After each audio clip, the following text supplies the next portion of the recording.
வணக்கம். இது ஒரு டெலிவரி பாயோட கதை. ஒரு நாள் டெலிவரி பண்றதுக்கு நைட்டு 9 மணிக்கு கடைசி ஆர்டர் வந்ததாம். அவர் ஒரு பழைய கட்டடத்தோட 3வது மாடியில கொண்டு போய் அந்த டெலிவரி குடுக்க போயிருக்காரு. ஒரு வயதான பெண்மணி கதவ திறந்து பார்க்குறாங்க. நடுங்கும் கரங்களோட, வெள்ள முடியோட, மிகவும் வயதான அந்த தோற்றம்.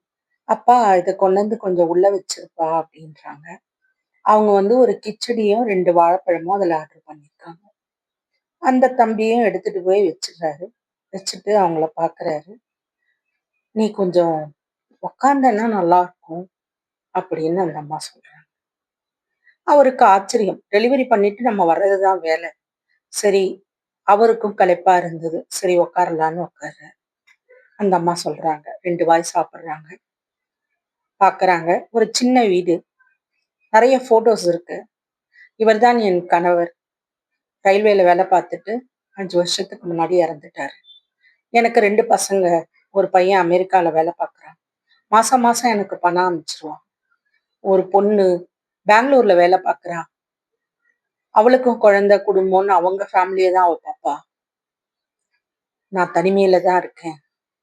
நானே தான் சமைச்சுக்குவேன். என்னைக்கு நான் மனுஷ குரல் கேட்கணும்னு எனக்கு தோணுச்சுன்னா, இந்த மாரி ஆர்டர் பண்ணுவேன் நான்." அவரு மனசுக்குள்ள எங்கேயோ ஒரு இடத்துல வலிச்சுது.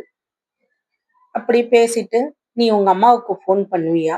அப்படின்னு அந்த அம்மா கேட்டிருக்காங்க. ஆக்சுவலா அவர் ஃபோன் பண்ணல. அதுவரைக்கும் அவர் ஃபோன் பண்ணாம வேலை வேலையா அப்புறம் பேசுறேன், அப்புறம் பேசுறேன்னு சொல்லி அவர் தள்ளி போட்டுக்கிட்டே வர்றாரு. இத கேட்ட உடனே அவருக்கு கொஞ்சம் கஷ்டமாகுது. அதுக்கப்புறம் அந்த அம்மா உணவு அருந்தி முடிச்சுட்டு அவருக்கு ஒரு ரூ. 500 கவர்ல போட்டு ரூ.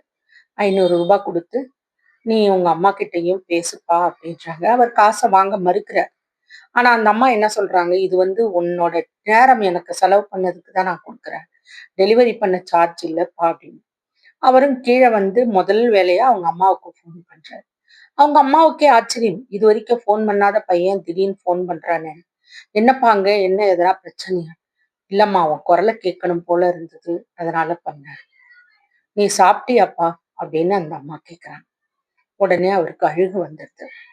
அதிலிருந்து அவர் தினமும் அவங்க அம்மாவுக்கு ஃபோன் பண்ணி பேச ஆரம்பிச்சாரு. அதற்கப்புறமா அவரோட நடத்தையிலும் பல மாற்றங்கள் நடக்குது.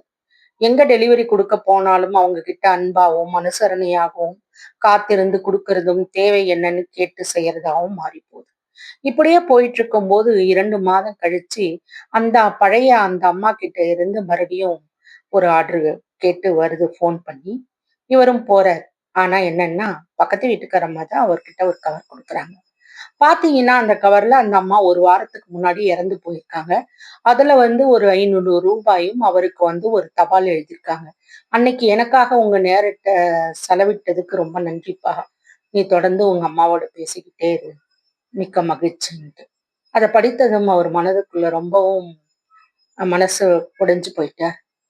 டெலிவரி பாய் அப்படிங்கிறத தாண்டி ஒவ்வொரு மனிதர்களுக்கும் ஒரு ஒரு தேவை இருக்கு. சிலருக்கு மருந்து தேவை. சிலருக்கு அன்பு தேவை. சிலருக்கு பேச்சு துணை தேவை. இப்படி ஒவ்வொருத்தருக்கும் ஒவ்வொரு தேவைகள் வயதான காலங்கள்லயும், வயது இல்லாத காலங்கள்ல கூட தேவைப்படுது. அத அந்த மனுஷன் புரிஞ்சுக்கிறார். இதுதாங்க நிதர்சனமான வாழ்க்கை. நம்ம அடுத்தவங்க கிட்ட பழகும்போது பார்த்து பழகணுங்கிறத அவர் புரிஞ்சுக்கிட்டார். அதிலிருந்து அவர் நிதானமா எல்லாரையும் ஹேண்டில் பண்ண ஆரம்பிச்சுட்டார். நம்மளும் அப்படி பண்ணலாம். நன்றி.